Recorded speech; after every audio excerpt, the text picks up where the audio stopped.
తండ్రి. ఆమేన్. ప్రియమైన దేవుని కుమారులారా, కుమార్తెలారా, మీ అందరికీ యేసుక్రీస్తు ప్రభువారి నామంలో వందనాలు చెల్లిస్తున్నాము. తండ్రైన దేవునికి స్తుతులు, స్తోత్రములు చెల్లిస్తూ ఉన్నాము. ఈ సమయానికి దేవుడు ఏర్పాటు చేసుకున్నటువంటి అంశం ఏంటి అంటే, దేవుని చిత్తము నీలో నెరవేరుతుందా? దేవుని చిత్తము నీలో నెరవేరుతుందా? ఒక్కసారి మనం ఆలోచించవలసినటువంటి అవసరం ఉంది. ఎందుకంటే దేవుని చిత్తం అనేది మనలో నెరవేర్చబడకపోతే మనము పరలోక రాజ్యంలోనికి మనం చేర్చబడలేము. కాబట్టి ఈరోజు మనం నేర్చుకోబోతున్నటువంటి అంశము చాలా ప్రాముఖ్యమైంది. దేవుని చిత్తము అనేది నీలో, నాలో, మన అందరిలో నెరవేరుతుందా? ఇది మన ముందున్నటువంటి ప్రశ్న. దేవుని చిత్తము అనేది నీలో, నాలో, మన అందరిలో నెరవేరుతుందా లేదా అనేది మన ముందున్నటువంటి ఒక ప్రశ్న. అది ఏది? దేవుని చిత్తం మనలో నెరవేరుతుందా అని. ప్రియులారా, మనము ఎలా ఉన్నాం అసలు? మన ఆత్మీయ జీవితం ఎలా ఉంది? ఒక్కసారి ఆలోచన చేసుకుంటే మరి సమస్తము మనం గ్రహించగలుగుతాం. మనం ఎలా ఉన్నామో, మన ఆత్మీయ జీవితం ఎలా ఉంది, ఒక్కసారి ఆలోచన చేసుకునే పరిస్థితిలో మనం ఉన్నాం. నీతి నివసించుచున్న రాజ్యంలో మనం ఉన్నామా? చాలా గొప్ప ప్రశ్న ఇది. నీతి నివసించుచున్న రాజ్యంలో మనం ఉన్నామా లేదా? మనలో దేవుని నీతి అనేది నెరవేరుతుందా? దేవుని చిత్తము మన జీవితంలో నెరవేర్చబడుతుందా? ఇవన్నీ ఎందుకు మనం మాట్లాడుకుంటున్నామంటే, మనము పరలోక ప్రయాణంలో ఉన్నాం. దేవుని రాజ్యవాసులుగా ఉన్నాము. నీతిని అనుసరించవలసిన వారంగా ఉన్నాము. దేవుని చిత్తాన్ని జరిగించవలసిన వారంగా ఉన్నాము. మరి అలా ఉన్నామా లేదనేది తెలుసుకోవాల్సిన అవసరం ఉంది కదా మనకి. క్రైస్తవుడుగా పిలువబడుతున్న మనం ఈ లోకంలో ఉన్నవారి కంటే ప్రత్యేకించబడిన వారముగా ఉన్నాం. ఏది? క్రైస్తవుడుగా పిలువబడుతున్న మనం ఈ లోకములో ఉన్నవారి కంటే ప్రత్యేకించబడిన వారంగా మనం ఉన్నాం. క్రైస్తవులుగా శరీరము ధరించుకొని ఈ లోకములో జీవించు ఉన్నాం కదా. మరి ఆత్మ సంబంధముగా మన పరిస్థితి ఎక్కడ ఉంది? క్రైస్తవులుగా వైట్ వేసుకుని బైబిల్ పట్టుకుని మందిరానికి వెళ్ళిపోతున్నాం, బాగానే ఉంది. ఆత్మానుసారంగా మన స్థితి ఎక్కడుంది? మన పరిస్థితి ఎక్కడుంది? క్రైస్తవుడు పరలోక సంబంధమైన పౌరస్థితి గలవాడుగా అమరమైన శరీరాన్ని కలిగి జీవించే వారంగా మనం ఉన్నాం. క్రైస్తవులైనటువంటి ఒక ఆలోచన మనం గమనిస్తే, ఈ క్రైస్తవుడు ఎంతసేపు శరీర సంరక్షణ కొరకు దేవుని అడుగుతున్నాడు. శరీర సంరక్షణ కొరకు దేవుడు ఎప్పుడో మనకు అన్ని ఇచ్చేశాడు. కానీ ఇప్పుడు కూడా వాటిని దేవుణ్ణి అడుగుతున్నాడు. కానీ క్రైస్తవుడు పరలోక సంబంధ పౌరస్థితి గలవాడుగా ఉండాలి. అమరమైన శరీరాన్ని కలిగి జీవించే వారంగా మనం ఉన్నాము. క్రైస్తవుడిగా ఉన్న మనం మహిమ ఎంత గొప్పది అనేది మరి దానిని మనం గుర్తుంచుకోవలసిన అవసరం మనకుంది. క్రైస్తవుడిగా ఉన్న మన మహిమ ఎంత గొప్పది అనే దాన్ని మనం గుర్తుంచుకోవలసిన అవసరము ఉంది. ఇదిగో క్రీస్తునందు ఉండి మనము నూతన సృష్టిగా మార్చబడిన వారము. ఇవిగో పాతవి గతించెను అన్నాడు. క్రైస్తవుడిగా నువ్వు పిలువబడుతున్నావంటే నీలో నూతన సృష్టిగా నువ్వు మార్చబడాలి. పాతవి గతించిపోవాలి. ఆ పాతవిగా నీలో ఉండకూడదు. కాగా ఎవడైనాను క్రీస్తునందు ఉన్న యెడల వాడు నూతన సృష్టి, పాతవి గతించిన పాతవి గతించినవి ఇదిగోను సమస్తము కొత్తవైన. ఈ క్రైస్తవుల్లో నవీన స్వభావం ఉండాలి. క్రీస్తును ధరించుకోవలసిన వారంగా ఉండాలి. మరి మనము ఎప్పుడు నూతన సృష్టిగా మార్చబడతాము? మనము ఎప్పుడు నూతన సృష్టిగా మార్చబడతాం? ఆయన నీతిమంతుడై ఉన్న ప్రకారము ఆయన నీతిని జరిగించు ప్రతివాడు నీతిమంతుడు. యేసుక్రీస్తు నీతిమంతుడు, లేక దేవుడు నీతిమంతుడై ఉన్న ప్రకారం ఆయన నీతిని జరిగించు ప్రతివాడు నీతిమంతుడు అని లేఖనాల్లో రాయబడి ఉంది. జరిగించాలి, నీతిని జరిగించాలి. మనం నీతిని జరిగిస్తేనే నీతిమంతుడు. మనము నీతిమంతునిగా జీవించాలంటే మనము ఈ లోక మర్యాదను అనుసరింపకూడదు. నీతిని మనం జరిగించాలంటే మనము ఈ లోక మర్యాదను అనుసరింపకుండా మరి ఏం చేయాలి? ఉత్తమమును అనుకూలమునైన దేవుని చిత్తమేదో తెలుసుకుని రూపాంతరం పొందాలి. ఉత్తమం ఎవరికి అనుకూలం? నీకు నాకు దేవునికి అనుకూలం. దేవుని చిత్తమేదో తెలుసుకుని మనం రూపాంతరం అంటే మార్పు చెందిన నవీన స్వభావం గలవారుగా ఉండాలి.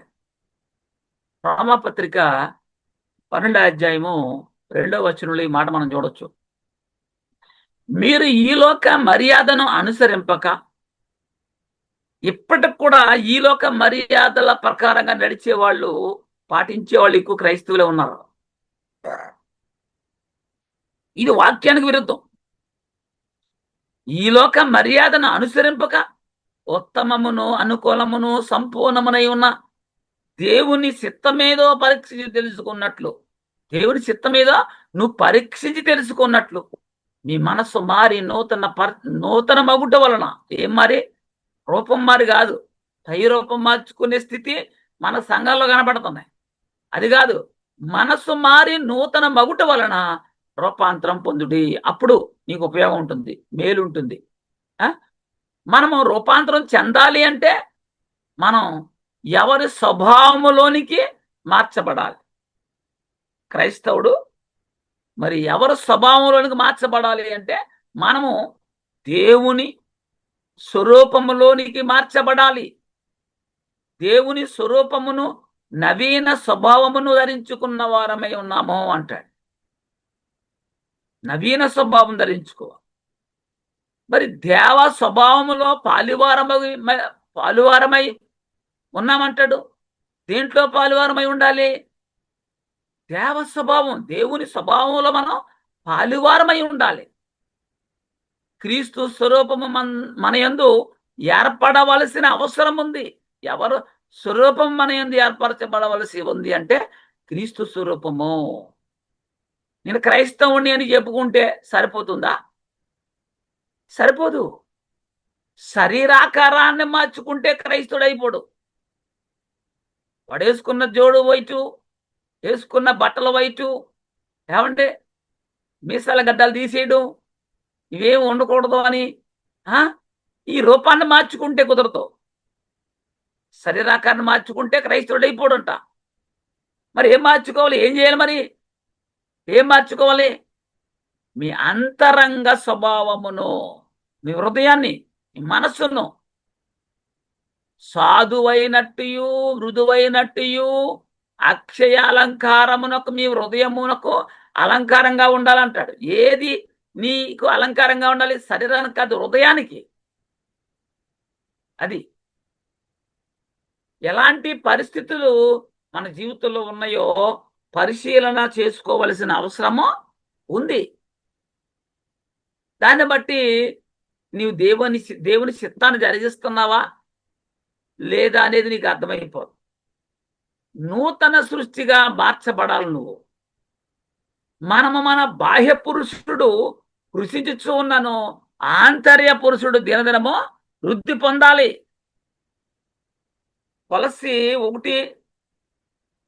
కొలసీలకు రాసిన పత్రిక 1వ అధ్యాయం 9-10 వచనాలు.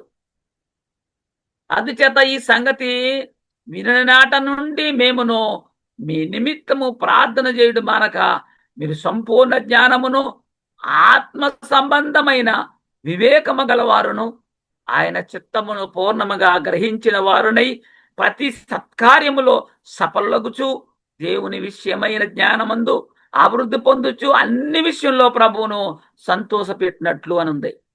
అన్ని విషయంలో నువ్వు ప్రభువును సంతోషపెట్టాలి. ఇంకా నీవు దేవుని విషయమైన జ్ఞానమందు అభివృద్ధి పొందాలి. క్రైస్తవుడిగా ఆస్తుపాస్తులు సంపాదించుకోవాలి, ఎస్టేట్లు సంపాదించుకోవాలి, ఉద్యోగాలు సంపాదించుకోవాలి, ఇట్లాంటి అభివృద్ధి కోరుకుంటారు. మరి దేవుని విషయమైన జ్ఞానమందు అభివృద్ధి పొందుచు అని ఉంది. ఆయన చిత్తమును పూర్తిగా గ్రహించి అని ఉంది ఇక్కడ. అసలు దేవుని చిత్తమేంటో కూడా తెలుసుకోకపోతే నువ్వు ఆయన చిత్తాన్ని ఎలా నెరవేర్చగలుగుతావు? మనము దేవుని విషయములో జ్ఞానము అభివృద్ధి పొందవలసిన అవసరం ఉంది.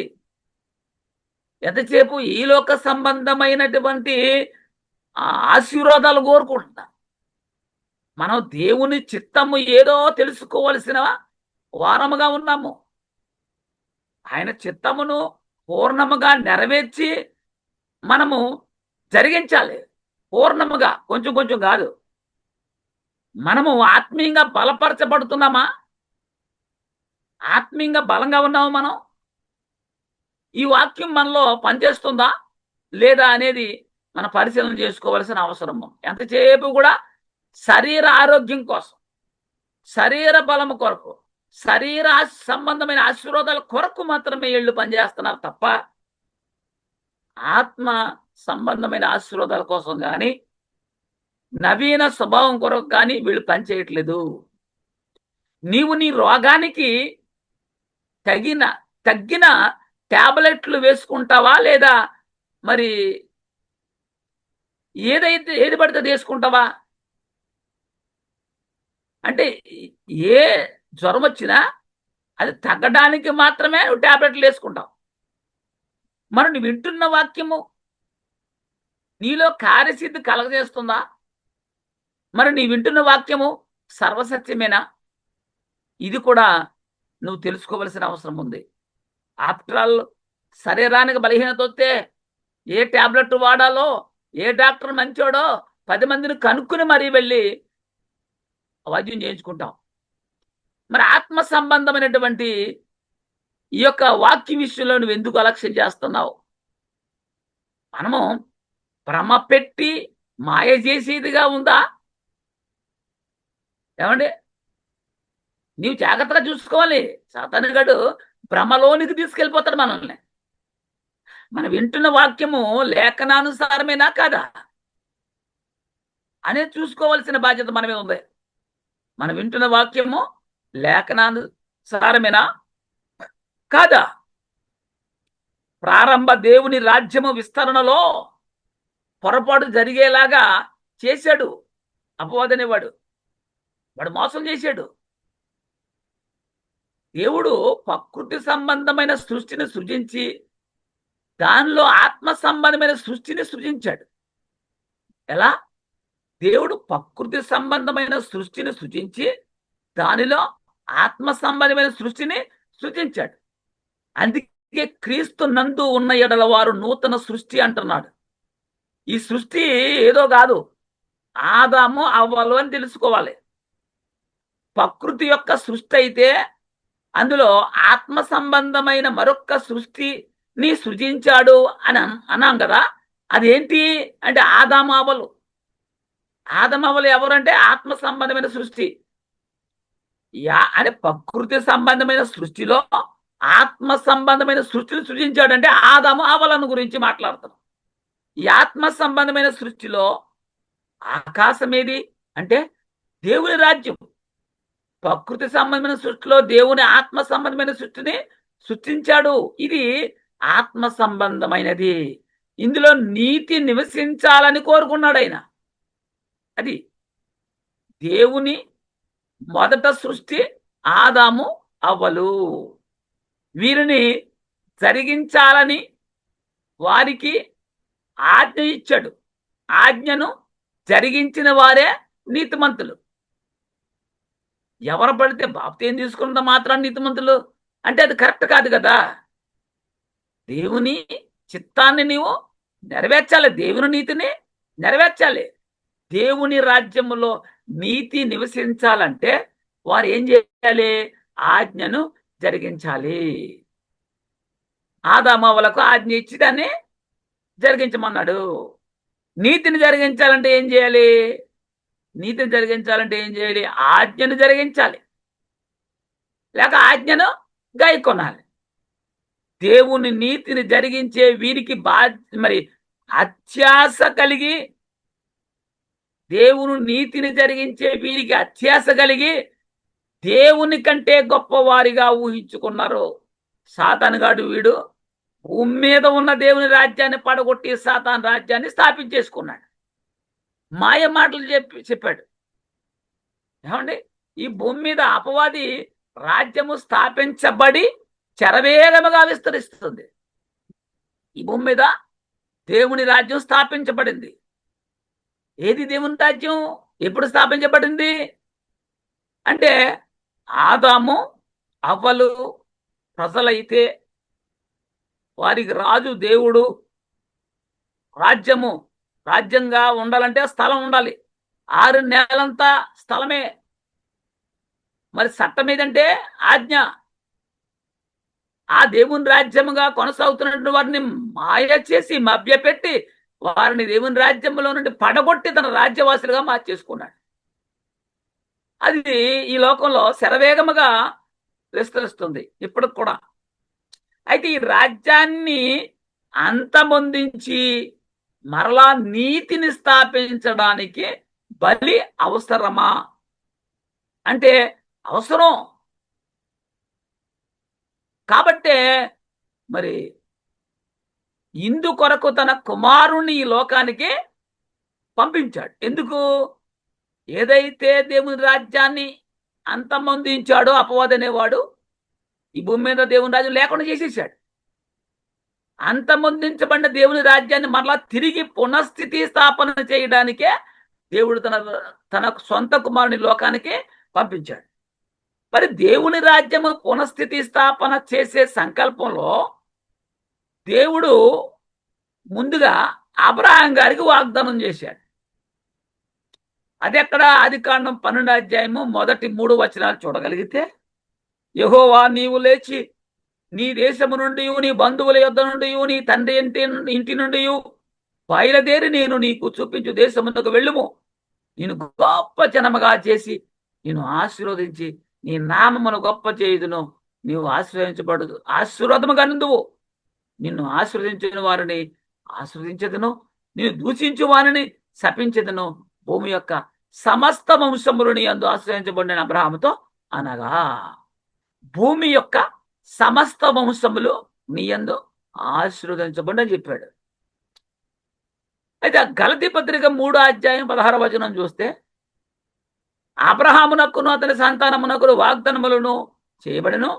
ఆయన అనేకులను గురించి అన్నట్టు నీ సంతానములకును అని చెప్పక, ఒకను గూర్చి అన్నట్టే నీ సంతానమునకును అని. ఆ సంతానం ఎవరో? ఇస్సాకా కాదు, క్రీస్తు చెప్పేశాడు. అలాగే దావీదు గారికి కూడా వాగ్దానం చేశాడు. 2 సమూయేలు 7:16లో కూడా, నీ మట్టుకు నీ సంతానము నీ రాజ్యమును నిత్యము స్థిరమగును, నీ సింహాసనము నిత్యము స్థిరపరచబడును అన్నాడు. దావీదు గారి సింహాసనం ఉందా? ఇజ్రాయేల్ రాజ్యాలు ఉన్నాయా? అంతమంది పోలేదు. మరి ఈ రాజ్యం ఏంటి? అది క్రీస్తు స్థాపించబోతున్న దేవుని రాజ్యమును గురించి చెప్తున్నాడు ఇక్కడ. దేవుడు యేసు క్రీస్తు ద్వారా తన రాజ్యమును పునఃస్థితి స్థాపన చేయడానికి నిశ్చయించుకున్నాడు. దేవుడు ఏం చేశాడు? తన రాజ్యాన్ని తిరిగి స్థాపించడానికి నిశ్చయించుకున్నాడు. దేవుడు పంపగా వచ్చిన యేసుక్రీస్తు ఏం చేయాలి? దేవుడు పంపగా వచ్చిన యేసుక్రీస్తు ఏం చేయాలంటే, యేసుక్రీస్తు దేవుని నీతిని పునఃస్థితి స్థాపన చేయడానికి వచ్చాడు. ఏమండి, భూమి మీద దేవుని నీతి పరిస్థితి, దేవుని నీతిని పునఃస్థితి జరగాలంటే ఏం జరగాలి? నీతిని జరిగించాలి. యేసుక్రీస్తు తన శిష్యులకు నేర్పిన ప్రార్థన. ఇప్పుడు చాలా మంది ప్రార్థన పరలోక ప్రార్థన చేయాలి అని చెప్పి చేస్తూ ఉంటారు. ఈ ప్రార్థనలో అర్థం చేసుకోవాల్సిన అవసరం ఉంది. మత్తయి సువార్త 6:9-10 శిష్యులు అడిగారు ప్రార్థన నేర్పమని. ఆయన చెప్తున్నాడు, కాబట్టి మీరు ఎలాగో ప్రార్థన చేయండి. ఎవరితో మాట్లాడుతున్నాడు ఈ మాట? తన శిష్యులతో. ఎలాగ ప్రార్థన చేయండి? ఏమని? పరలోకమందున్న మా తండ్రి. తండ్రి పరలోకమందే ఉన్నాడు. నీ నామం పరిశుద్ధపరచబడును గాక, నీ రాజ్యము వచ్చును గాక, నీ రాజ్యము వచ్చును. ఇదే సంకల్పమైంది. రాజ్యాన్ని పునఃస్థితి స్థాపన చేయడానికి క్రీస్తు వచ్చాడు. వచ్చిన క్రీస్తు అంటాడు, నీ రాజ్యం వచ్చును గాక, నీ చిత్తం పరలోకమందు నెరవేరుచున్నట్టు. అంటే తండ్రి చిత్తం పరలోకం నెరవేరుతుంది, భూలోకంలో నెరవేరలేదు. కాబట్టి పరలోకమందు నీ చిత్తం పరలోకమందు నెరవేరుచున్నట్లు భూమి యందును నెరవేరును గాక అన్నాడు. భూమి యందును నెరవేరును గాక అన్నాడు. మరి నీ రాజ్యం వచ్చును గాక అని చేశాడు. పరలోకములో ఆయన చిత్తం నెరవేర్చుట ఉంది. కాబట్టి భూమి మీద కూడా నీ చిత్తం నెరవేరును గాక అని ప్రార్థన చేశాడు. నీ రాజ్యం వచ్చును గాక అంటే యేసుక్రీస్తు అపోస్తులకు ఈ ప్రార్థన నేర్పే నాటికి దేవుని రాజ్యము భూలోకంలో పునఃస్థితి స్థాపన జరగలేదు. అందుకే నీ రాజ్యం వచ్చును గాక అన్నాడు. ఇప్పుడు రాజ్యం స్థాపించబడిపోయింది కనుక ఇలాగున ప్రార్థన ఇప్పుడు చేయకూడదు. దేవుని రాజ్యము తిరిగి స్థాపించడానికి క్రీస్తు లోకానికి వచ్చాడు. లూకా 2:49, లూకా సువార్త 2:49. ఆయన మీరేలా నన్ను వెతుకుచుంటరి, నేను నా తండ్రి పనుల మీద ఉండవలని మీరు ఎడగరా? యేసుక్రీస్తు బాల్యము నుండి కూడా తండ్రి పనుల మీద ఉన్నాడంట. ఆలోచన చేయండి. యోహాను సువార్త 4:34, యేసు వారిని చూసి నన్ను పంపిన వాని చిత్తము నెరవేర్చుటయు ఆయన పని తుదముట్టుచుటయు నాకు ఆహారమై ఉన్నదంటాడు. మరి మనము ఎవరి పని నెరవేరుస్తున్నాము? ఎవరి పని తుదముట్టిస్తూ ఉన్నాం మనం? యేసుక్రీస్తు అట్లా చేశాడు. మనం ఎలా చేయాలి? నేను నా తండ్రి పని మీద ఉన్నాను అంటున్నాడు యేసు ప్రభు. యేసుక్రీస్తుకి ఏ చిత్తము లేదు ఈ భూమి మీద. తండ్రి ఏమండి చిత్తాన్ని నెరవేర్చడానికే క్రీస్తు లోకానికి వచ్చాడు. నా చిత్తాన్ని నెరవేర్చడానికి నేను రాలేదంటున్నాడు ఆయన. యేసుక్రీస్తు లోకానికి వచ్చింది ఈ భూమి మీద దేవుని రాజ్యమును తిరిగి స్థాపించడానికి వచ్చాడు. అంత ముందు పోయిన దేవుని రాజ్యాన్ని తిరిగి స్థాపించడానికి వచ్చాడు. వచ్చి స్థాపించి వెళ్ళాడు ఆయన. అదే తెలియట్లేదు. ఆ సంగతి సంఘానికి మరుగు చేశాడు అపవాదనేవాడు. చాలా మందికి ఇది అర్థం కాని పరిస్థితి. ఇంకా రెండో రాకల్లో వచ్చి స్థాపిస్తాడు అంటున్నారు.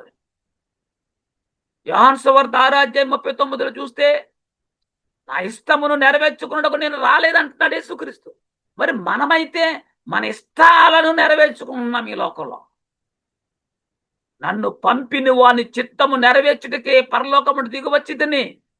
మరి మానవుడు ఎందుకు వచ్చాడు ఈ లోకానికి? మనుషులు ఏం చేస్తున్నారు? ఎవరి చిత్తాన్ని నెరవేరుస్తున్నారు? వాడు అనుకుంటాడు డాక్టర్ అవ్వాలని, వాడి చిత్తం నెరవేర్చుకోవడానికి చదువుతాడు, పని చేస్తాడు, కష్టపడతాడు, అవుతాడు, డాక్టర్ అవుతాడు, యాక్టర్ అవుతాడు, అధికారి అవుతాడు, కలెక్టర్ అవుతాడు. ఎన్నేమైనా చివరికి మరలా చనిపోతే ఎక్కడికి వెళ్ళాలి? నువ్వు పరమునకు వెళ్ళాలి, ఆయన దగ్గరికి వెళ్ళాలి. ఆయన దగ్గరికి వెళ్ళాలంటే ఆయన చిత్తాన్ని నువ్వు నెరవేరిస్తేనే వెళ్తావు, లేకపోతే వెళ్ళవు. ఈ భూమి మీద దేవుని నీతిని స్థాపించడానికి వచ్చిన క్రీస్తును గూర్చి ఒక్కసారి ఎప్పుడైనా నువ్వు ఆలోచించావా? ఆలోచిస్తే ఆయన దేవుని స్వరూపములో ఉన్నాడు. లూకా సువార్త 4:5-6-7 చూస్తే ఇక్కడ లోకాశ చూపిస్తున్నాడు. ఆయన్ని భ్రమలోనికి తీసుకుపోవడానికి చూస్తున్నాడు సాతాను గడు. అప్పుడు అపవాది ఆయన్ని తీసుకొని పోయి భూలోక రాజ్యములన్నింటినీ ఒక్క నిమిషంలో ఆయనకు చూపించి ఈ లోక రాజ్యాల కోసమే కొట్మిట్లాడిపోతున్నారు. యుద్ధాలు వచ్చేస్తున్నాయి, విభేదాలు, కక్షలు ఇవన్నీ వచ్చేస్తున్నాయి. ఈ అధికారం అంతయు ఈ రాజ్యముల మహిమయు నీకిత్తును, అది నాకు అప్పగించబడి ఉంది, అది ఎవరికి నేను ఇవ్వకూడదునో వానికే ఇచ్చేస్తాను. కాబట్టి నీవు నాకు మొక్కితివా, ఇదంతా నీదని ఆయనతో చెప్పేశాడు. యేసు ప్రభు దేవుని కుమారుడు, ఆయన వచ్చింది దేవుని చిత్తాన్ని జరిగించడానికి, దేవుని రాజ్యాన్ని తిరిగి స్థాపించడానికి వచ్చాడు. దేవుని రాజ్యాన్ని పునఃస్థితి స్థాపన చేయడానికి వచ్చినటువంటి దైవ కుమారుణ్ణి, ఇదిగో ఈ రాజ్యం చేపిస్తుంది, ఈ రాజ్యం అంతా నాదే, నా కాళ్ళ మొక్కమంటే సరిపోద్ది, నీకు ఇచ్చేస్తాను, అధికారం నాకుందే అన్నది. ఇక్కడ యేసు నీ దేవుని చిత్తము జరిగించకుండా, అంటే యేసుక్రీస్తు దేవుని చిత్తాన్ని జరిగించడానికి వచ్చాడు. అది జరిగించకుండా ఎంత చిత్రంగా మాట్లాడుతున్నాడో ఒకసారి ఆలోచించు. అలాగే క్రైస్తవులుగా ఉన్నటువంటి వాడిని కూడా మోసపరుస్తున్నాడు, వాడు భ్రమలోకి తీసుకెళ్ళిపోతున్నాడు. ఈ లోకం, డబ్బు, సంపాదన, లోకంలో ఉన్నవి సంపాదన, ఇవేవి మనతో రావు, వాళ్ళతో రావు. ఏది శాశ్వతమైందో ఏది స్థిరమైందో తెలుసుకోలేని స్థితిలోనికి, భ్రమలోనికి అపవాదనే వాడు తీసుకెళ్తున్నాడు. యేసు క్రీస్తును కూడా భ్రమ పెట్టాడు, కానీ వాడు మాయలో పడలేదు.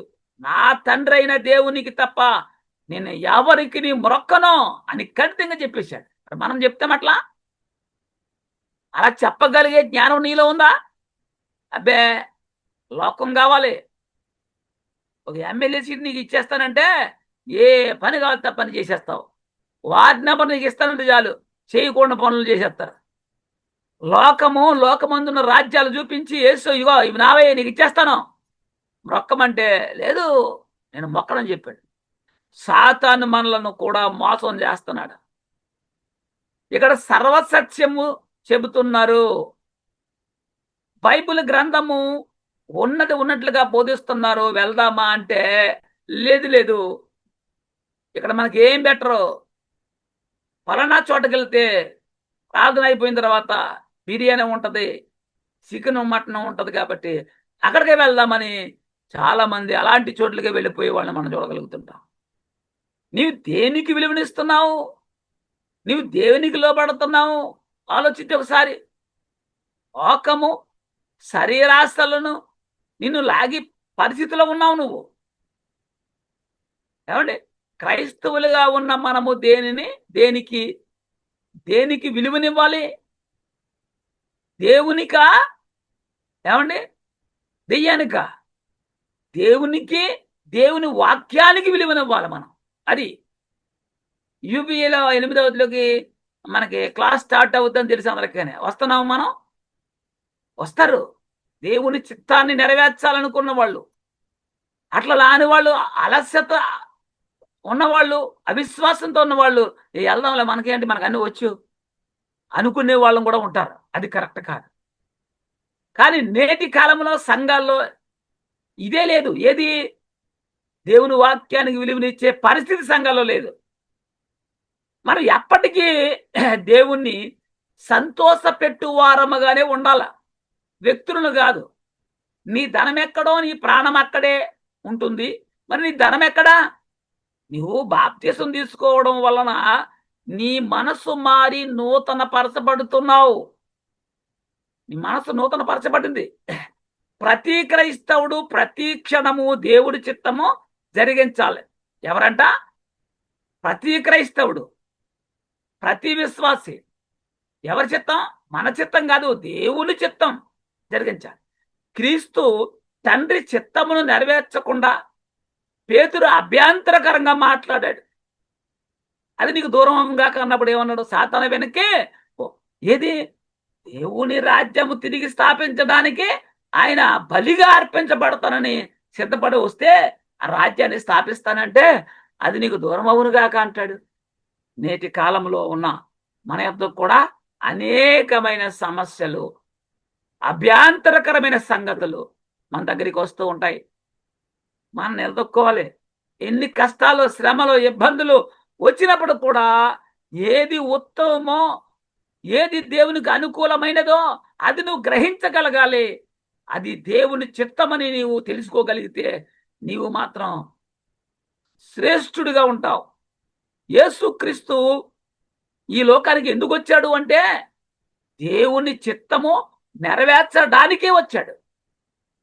మనము దేవుని చిత్తము నెరవేర్చాలి అంటే ముందు మనం పరిశుద్ధపరచబడాలి, నీతిమంతులుగా తీర్చబడాలి. అప్పుడే దేవుని చిత్తం అనేది మనలో నెరవేరుతుంది. మనం పరిశుద్ధపరచబడకపోతే ఎట్లా మనం ఆయన చిత్తాన్ని నెరవేరుస్తాం చెప్పండి. హెబ్రీ పత్రిక 10వ అధ్యాయము అపోస్తుడైన పౌలు గారు హెబ్రీ సంఘానికి రాస్తున్నాడు. 10వ అధ్యాయము 5వ వచనం. కాబట్టి ఆయన ఈ లోకమందు ప్రవేశించినప్పుడు ఇలాగ చెప్పుచున్నాడంట. ఏమని చెప్తున్నాడు? బలియు అర్పణయు నీవు కోరలేదు కానీ నాకొక శరీరమునమర్చితివి. ఆయన రక్త ప్రోక్షణ వలన మనకు పాప క్షమాపణ కలిగింది. ఎవరి రక్త ప్రోక్షణ?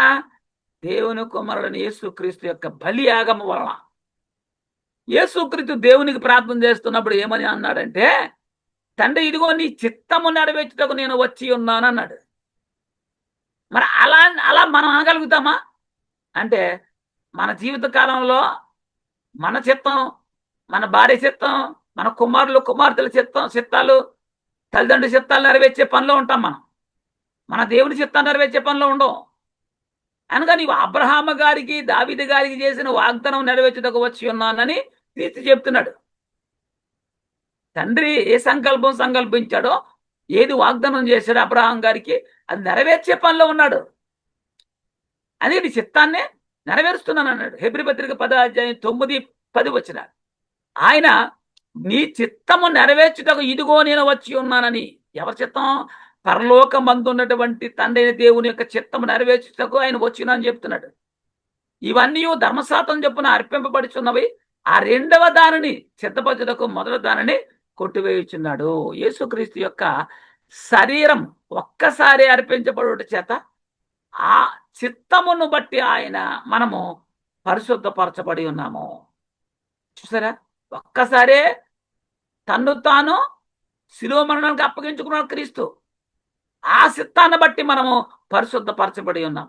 రోమపత్రిక 6వ అధ్యాయం 18, 19. కాబట్టి తీర్పు ఒక్క అపరాధి మూలమున వచ్చినదై మనుషులందరికీ శిక్షావిధి కలుగుటకు ఎలాగున కారణమైనో అలాగే ఒక్క పుణ్యకార్యము వలన కృపాదానము మనుషులందరికీ జీవప్రదమైన నీతి విధింపబడుటకు కారణమైనంటాడు. ఎలానగా ఒక మనుషుని అవిధేయత వలన అనేకులు పాపులుగా ఎలాగో చేయబడదో అలాగే ఒకని విధేయత వలన అనేకులు నీతిమంతులుగా చేయబడుదురు.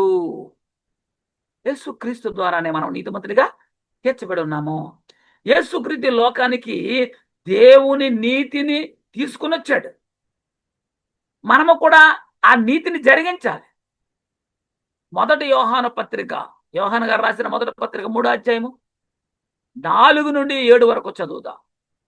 పాపము చేయు ప్రతి వాడును ఆజ్ఞను అతిక్రమించును, ఆజ్ఞాతిక్రమమే పాపము. పాపం చేసేవాడు ఏం చేస్తున్నాడు? ఆజ్ఞను అతిక్రమిస్తున్నాడు. పాపములను తీసివేయటకై ఆయన ప్రత్యక్షమైనని మీకు తెలియను. ఎందుకు వచ్చాడు ప్రభు? పాపములు తీసివేయడానికి. ఆయన యందు పాపమేమియో లేదు. ఆయన యందు నిలిచి ఉండు వాడెవడను పాపము చెయ్యడు. పాపము చేయవాడెవడను ఆయనను చూడలేదు, ఎరగను లేదంట. పాపం చేస్తూ విశ్వాసిని అనుకుంటే నువ్వు ఆయన చూడలేవు. ఏమండి? ఆయనతో నువ్వు ఎరిగి ఉండలేదు. చిన్నపిల్లలారా, ఎవరిని మిమ్మల్ని మోసపరచనీకుడి. ఆయన నీతిమంతుడై ఉన్నట్టు నీతిని జరిగించే ప్రతి వాడును నీతిమంతుడు. ఎవరు నీతిమంతుడు? దేవుడు నీతిమంతుడు, ప్రభు నీతిమంతుడు. మరి మనం కూడా నీతిమంతుడు అవ్వాలంటే ఏం చేయాలి? ఆ నీతిని మనం జరిగించాలి. ఆయన నామమునే మనకు రక్షణ అంటున్నాడు. మొదటి యోహాను పత్రిక 1వ అధ్యాయం 3 వచనము 9, 10 వచనాలు. మాతో కూడా మీకును సహవాసము కలిగినట్లు మేము చూసిన దానిని వినిన దానిని మీకును తెలియజేయుచున్నాం. మన సహవాసం అయితే తండ్రితో కూడాను ఆయన కుమారుడిని యేసుక్రీస్తుతో కూడా ఉంది. క్రైస్తవుల యొక్క సహవాసము దేవునితో ఉంది, ఆయన కుమారుడిని క్రీస్తుతో కూడా ఉంది అని పరిశుద్ధాత్మతో చెప్తున్నాడు. మన పాపములను మనం ఒప్పుకున్న ఎడల, చూడండి, మన పాపములను మనం ఒప్పుకుని ఎడల ఆయన నమ్మదగిన వాడు, మొదట మనం పాపాలు ఒప్పుకుంటే ఆయన నమ్మదగిన వాడు, నీతిమంతుడు గనుక ఆయన మన పాపములను క్షమించి సమస్త దుర్నీతుడిని మనల్ని పవిత్రులుగా చేయను. మనం పవిత్రులుగా మార్చబడాలంటే మొదట మన పాపాలు ఒప్పుకోవాలి. అది మనము పాపము చేయలేదని చెప్పుకున్న ఎడల నేను పాపం చేయలేదు, నేను నీతిమంతుడే అని అంటావా? గర్వంగా అబద్ధికుడు అవుతున్నావు నువ్వు. దేవుణ్ణే అబద్ధికుడిగా చేసేవాడుగా ఉన్నావు నువ్వు. మనం పాపము చేయలేదని చెప్పుకున్న ఎడల ఆయన అబద్ధికునిగా చేయం వారవగదుము, మరియు ఆయన వాక్యం మనలో ఉండదు. చాలా మంది నేనే పాపం చేయలేదండి, ఏ దొంగతనం ఎవరు చెప్పాడు దొంగతనం చేయలేదు, వ్యభిచారం దొంగతనమే పాపమా, ఆజ్ఞ అతిక్రమే పాపం అంట. దేవుడు చెప్పిన మాట గై కొనకపోతే, ఆయన నీతిని నెరవేర్చకపోతే, ఆయన చిత్తాన్ని జరిగించకపోతే, నువ్వెంత గొప్ప బోధకుడవైనా, విశ్వాసమైనా, ప్రార్థనా పరులవైనా నీవు పాపివే. ఆలోచించు. ఎవరైతే సువార్త విని క్రీస్తు రక్తంలో కడగబడతారో వారే రక్షణ పొందుతారు. సువార్త వినాలి. ఒక ఒక ఆమె అంటుందంట పాస్టర్ గారు మా అబ్బాయితో, ఏమని, బాప్తీసం తీసుకున్న తర్వాత కూడా మనం మారచ్చు తెలుసా? అంటే బాప్తీసం తీసుకున్నా మారచ్చా? ఎవరు చెప్పాడు? ముందు వాక్యం వినాలని బైబిల్ చెప్తుంటే, వాక్యం వినాలి, విశ్వసించాలి, నమ్మాలి. ఏమండి, మారు మనసు పొందాలి, పశ్చాత్తాపం పొందాలి. అప్పుడు బాప్తీసం తీసుకుంటే పాపాలు క్షమించబడతాయి. అట్లా కాదంట, బాప్తీసం తీసుకున్న తర్వాత కూడా మారు మనసు పొందొచ్చు అంట. ఎవరు చెప్పారు? వ్యతిరేకంగా చేస్తున్నారు వీళ్ళు. ఎవరైతే సువార్త విని క్రీస్తు రక్తంలో కడగబడతారో వారు రక్షించబడతారని చెప్తుంది వాక్యం. అపోస్తలుల కార్యాలు 2:38 ఏమన్నాడు?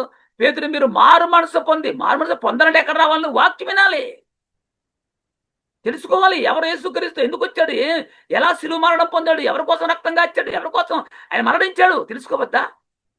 పాప క్షమాపణ నిమిత్తం ప్రతి వాడు యేసుక్రీస్తు నామమున బాప్తిసం పొందుడి, అప్పుడు మీరు పరిశుద్ధాత్మను వరమును పొందుదురని ఉంది. నీ ఆత్మ ఎప్పుడు పరిశుద్ధపరచబడుతుందంటే నువ్వు సువార్త వినాలి, నీ మనసు మారాలి, పాప క్షమాపణ కోసం యేసుక్రీస్తు నామములో బాప్తిసం పొందాలి. క్రీస్తునందు ఉన్నవారు నూతన సృష్టి అని బైబిల్ చెప్తుంది. ఎక్కడ ఉన్నవారు? క్రీస్తునందు ఉన్నవారు మాత్రమే నూతన సృష్టి. మొదట సృష్టి నశించిపోయింది. ఏదది మొదటి సృష్టి అంటే? ఏమండి, ఆదామవలు. ఇప్పుడు నూతన సృష్టి అంటే మనం, సంఘం. ఇది కూడా అర్థం కాని పరిస్థితిలో చాలా మంది ఉన్నారు. మొదట సృష్టి ప్రకృతి సంబంధమైన సృష్టిలో ఆత్మ సంబంధమైన సృష్టిని దేవుడు సృజించాడు, ఆదామవలు. ఆ మొదటి సృష్టి నశించిపోయింది. మరి ఇప్పుడు నూతన సృష్టి అంటే ఎవరు? చాలా మంది క్రీస్తు రెండో రాకడలో కొత్త ఆకాశం కొత్త భూమి చెత్తది, అందులో ఉంటాం మనం అని చెప్పి అనుకుంటున్నారు. అది కాదు నాన్న. నూతన సృష్టి అనగా మనము ప్రాచీన స్వభావాన్ని విడిచిపెట్టి నవీన స్వభావం ధరించుకున్నటువంటి సంఘములో చేర్చబడినటువంటి సంఘమే క్రీస్తు సంఘమే కొత్త ఆకాశం కొత్త భూమి. ఇది కొత్త ఆకాశం కొత్త భూమి అని అర్థం చేసుకోవాలి. క్రీస్తు రాజ్యము కొత్త భూమి ఏర్పాటైపోయింది. అంటే దేవుని కుమారుడు, దేవుడు స్థాపించిన రాజ్యాన్ని అపవాది దాన్ని అంతమొందించాడు. దేవుని కుమారుడు వచ్చి దాన్ని మరలా తిరిగి పునఃస్థితి స్థాపన చేశాడు. అదే సంఘం. కొత్త ఆకాశం కొత్త భూమి అంటే నీతి నివసిస్తుంది ఇక్కడ. సర్వసత్యం వాక్యం. నీ హృదయంలో వాక్యం ఉండాలి. ఈ కొత్త ఆకాశం కొత్త భూమిలో మనం ఉండాలంటే మనం ఆయన వలె నీతిని జరిగించాలి. అందరూ సంఘంలో ఉన్నామంటే కుదరదు. ఎవరుంటారో? ఆయన నీతిని జరిగించి వారు మాత్రమే అందులో ఉంటారు. రూపాంతరం అనేది మనసులో, హృదయంలో జరిగేది, రూపంలో కాదు. ఆ వచ్చే ముందు, దేవాలయంకి వచ్చే ముందు గంట రూపం మార్చుకుని వచ్చేసి మళ్ళీ వెళ్ళిపోయి మళ్ళీ మామూలుగా బతికితే దానివల్ల ఉపయోగం ఉండదు. మీలో ఉన్న ఆంతర్య పురుషుడు నూతన పరచబడాలి. యెషయా గ్రంథం 11వ అధ్యాయము మొదటి 10 వచనాలు జాగ్రత్తగా చదువుదామండి. యెషయా మద్దునుడి సిగురు పుట్టును, వాని వేరుల నుండి అంకురం ఎదిగి ఫలించును. యెహోవా ఆత్మ జ్ఞాన వివేకములను ఆధారముగా ఆత్మ, ఆలోచన బలమునకు ఆధారముగా ఆత్మ, తెలివిని యెహోవా ఎడల భయభక్తులను పుట్టించు ఆత్మ అతని మీద నిలుచును. ప్రభు గురించి చెప్తున్నాడు. యెహోవా భయం అతనికి ఇంపైన సువాసనగా ఉండును. కంటి చూపును బట్టి అతడు తీర్పు తీర్చడు, తాను వినుని దానిని బట్టి విమర్శ చేయడు.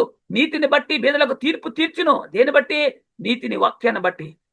భూనివాసులలో తిరులైన వారికి యథార్థముగా విమర్శ చేయనంటాడు. తన వాగ్దండము చేత లోకమును కొట్టును, తన పెదవులు ఊపిరి చేత దుష్టులను చంపును, అతని నడుమునకు నీతియు అతని తుంట్లకు సత్యమును నడికట్టుగా ఉండును అన్నాడు. మరి అలా నీతిని జరిగించే వారి యొక్క స్థితి ఎట్లా ఉంటుందంటే, తోడేళ్లు గొర్రె పిల్ల యొద్ద వాసము చేయును, చిరతపులి మేక పిల్ల యొద్ద పండుకొనును, తోడయు కొదమసింహము పెంచబడును, కోడియు కూడుకొనగా బాలుడు వాటిని తోలునంటాడు. అంటే ఈ 6వ వచనంలో తోడేళ్ళు క్రూర స్వభావం, గొర్రెపిల్ల సాధు స్వభావం, చిరతపులి క్రూర స్వభావం, మేకపిల్ల సాధు స్వభావం, దూడ కొదవసింహం క్రూర స్వభావం, వేటాడే స్వభావం, ఇవన్నీ కలుసుకుని ఉంటాయంట. బాలుడు వాటిని తోలునన్నాడు. అంటే ఆ క్రూరత్వాన్ని విడిచిపెట్టేసేయి, ప్రాచీన స్వభావం విడిచిపెట్టేశారు వాళ్ళు. నవీన స్వభావం ధరించుకున్నారు కాబట్టి ఆ క్రూరత్వం వాటిలో లేదు. ఆ జంతువులో ఆవులను ఎలుగును కూడి మేయును, వాటి పిల్లల ఒక్క చోటనే పండుకొనును, ఎద్దు మేయినట్లు సింహం గడ్డి మేయును, పాలు కుడిచి పిల్లలు నాగుపాము పుట్ట యొద్ద ఆట్లాడును, మిడు నాగు పుట్ట మీద పాలు విడిచిన పిల్ల తన చెయ్యి చాచును, నా పరిశుద్ధ పర్వతం అంతటను ఏ మృగమును హాని చేయదు, నాశనము చేయదు, సముద్రము జలములతో నిండి ఉన్నట్టు లోకము యెహోవాను గూర్చిన జ్ఞానంతో నిండి, లోకమంట యెహోవాను గూర్చిన జ్ఞానంతో నిండి ఉంటును. ఉందా ఆ జ్ఞానం మనలో? ఇది సంఘాన్ని గురించి చెప్తున్నాడు, దేవుని రాజ్యాన్ని గురించి చెప్తున్నాడు. సంఘములో చేర్చబడినటువంటి నీలో క్రూరత్వం ఉండకూడదు, మార్పు ఉండాలి, మారు మనసు ఉండాలి, నవీన స్వభావం ఉండాలి. ఆ దినమున ప్రజలకు ధ్వజముగా నిలుచుచుండు యెషయా వేరు సిగురునొద్ద జనములు విచారణ చేయును, ఆయన విశ్రమతలం ప్రభావం కలదగును అంటాడు. కొత్త ఆకాశం కొత్త భూమిని గూర్చి రూపకలంకరంగా రాయబడింది. సంఘంలోకి వచ్చామంటే హింస ఉండకూడదు, కోపం పగ ఉండకూడదు, ప్రేమే ఉండాలి. మరి సిరుత వేటాడే స్వభావం, క్రూరత్వం వదిలేసింది. అవి ఆ స్థితిని, ఆ బతుకును మానేసి మారిపోయింది. అట్లాంటి సాదృశ్యంగా చెప్తున్నాడు ఇక్కడ. క్రీస్తు రాజ్యము లేక క్రీస్తు సంఘం అనగా కొత్త ఆకాశము కొత్త భూమి అని మనం అర్థం చేసుకోవాలి. సంఘములో చేర్చబడక ముందు మృగము యొక్క స్వభావము కలిగి ఉన్న వ్యక్తి క్రీస్తు సంఘములో వచ్చేసరికి ఎలా ఉంటాడు? మారిపోయి నవీన స్వభావం కలిగి వాడుగా ఉంటాడు, ప్రేమతో ఏ హాని చేయని వాడుగా ఉంటాడు. ఎఫెసీయులకు రాసిన పత్రిక 4వ అధ్యాయము, ఎఫెసీ 4:22-24 వరకు ఏమని రాయబడింది ఇక్కడ? కావున మునుపటి ప్రవక్తన విషయంలోనైతే మోసకరమైన దురాశల వలన చెడిపోవు మీ ప్రాచీన స్వభావమును వదులుకొని, అంటే నీవు రక్షణ పొందుకున్నావంటే పొందక ముందు నీలో ఉన్నటువంటి ప్రాచీన స్వభావం, మోసకరమైనటువంటి దురాశలు, చెడిపోవు మీ ప్రాచీన స్వభావం వదిలేసుకొని, అక్కడ చిరతపులి చూడండి, ఆ క్రూరత్వాన్ని వదులుకున్నాయి, కలిసి ఉన్నాయి. మీ చిత్తవృత్తి యందు నూతన పరచబడిన వారే, నూతన స్వభావం నూతన పరచబడాలి. నీతియు యథార్థమైన భక్తి గలవారై, ఎలా ఉండాలి? నీతియు యథార్థమైన భక్తి గలవారై దేవుని పోలికగా సృష్టింపబడిన నవీన స్వభావమును ధరించుకొనవలను. దేవుని పోలికగా నవీన స్వభావం ధరించుకొనవలంట. నీతిని జరిగించేవాడే క్రీస్తు సంఘము. అందరూ కాదు. నీతిని జరిగించకపోతే నువ్వు సంఘానికి వచ్చినా, నువ్వు బైబిల్ చదువుతున్నా, వాక్యం చెబుతున్నా, ప్రార్థన చేస్తున్నా, నీకు సంఘాలున్నా, మందిరాలున్నా, నువ్వు మాత్రము దేవుని బిడ్డవు కావు. నీతిని జరిగించేవాడే క్రీస్తు సంఘం, క్రైస్తవుడు. నీవు సంఘములో చేర్చబడ్డావంటే యేసుక్రీస్తు నామములోనికి బాప్తిజం తీసుకుంటే దేవుని సంఘములో చేర్చబడతావు. ఇది చాలా ప్రాముఖ్యమైన విషయం. నువ్వు సంఘంలో చేర్చబడ్డాలంటే యేసుక్రీస్తు నామములోనే బాప్తిజం తీసుకోవాలి. ఇది చాలా మంది వ్యతిరేకిస్తున్నారు. ఇప్పుడు కూడా బాప్తిజం ఎప్పుడు తీసుకోవాలో తెలియట్లేదు, ఏ నామంలో తీసుకోవాలో తెలియట్లేదు, అసలు రెండోసారి తీసుకోకూడదంట. ఇవి నేను మొన్న విన్నాను కాబట్టి ఈరోజు చర్చిలో యేసుక్రీస్తు నామంలోనే బాప్తిజం ఎందుకు తీసుకోవాలో ప్రసంగాన్ని మరలా మాట్లాడబోతున్నా. ఈ కొలస్సీలకు రాసిన పత్రిక 3వ అధ్యాయం 1-5 వచనాలు మనం చూడగలిగితే, మీరు క్రీస్తు కూడా లేపబడిన వారైతే పైనున్న వాటినే వెతకండి. క్రీస్తులో నువ్వు లేపబడిన వాడవైతే. అక్కడ క్రీస్తు దేవుని కుడిపార్శ్వన నువ్వు కూర్చుని ఉన్నాడు. ఎంతసేపు పర సంబంధమైన, పరలోక రాజ్య సంబంధమైన వాటిని ఎతకాలి. ఆత్మ సంబంధమైన వాటి కొరకు ఎదురు చూడాలి. పైనున్న వాటి మీదనే కానీ భూ సంబంధమైన వాటి మీద మనసు పెట్టుకునక్కడే. నిజమేనండి.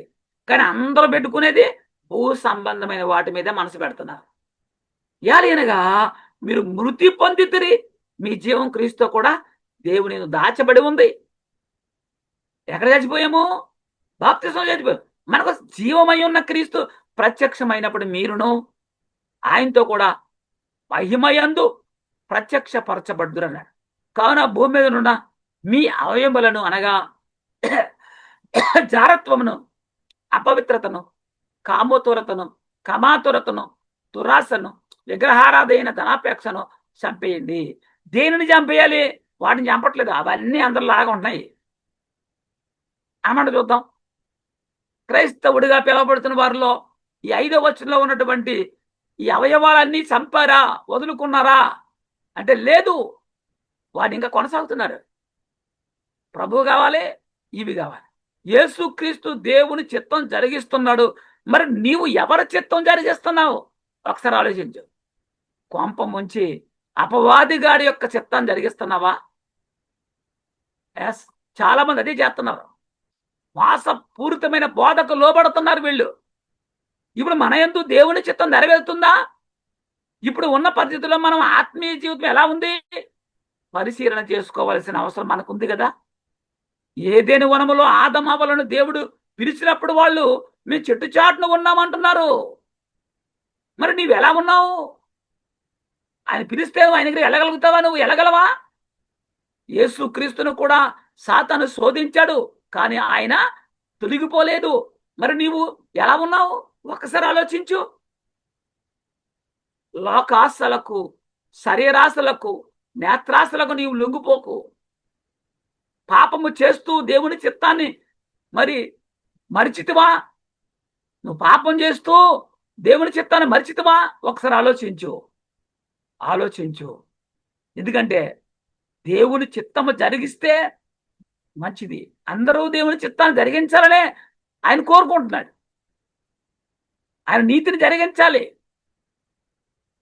లేదా నీ స్థితి ఎలాగుంది, నీ ఆత్మీయ స్థితి ఎలాగుందో ఒకసారి ఆలోచించుకుని సరిచేసుకుని దేవునికి ఇష్టమైన వారిగా బ్రతకాలని కోరుకుంటూ ఈ వాక్యాన్ని విన్న ప్రతి ఒక్క వ్యక్తి హృదయంలో కూడా దేవుడు నాటి నీరుగట్టి ఫలింపులోనికి తెచ్చునుగాక. ఆమేన్. సహోదరులందరికీ యేసుక్రీస్తు ప్రభు వారి నామంలో వందనాలు చెల్లిస్తూ ఉన్నాను. అందరికీ వందనాలు.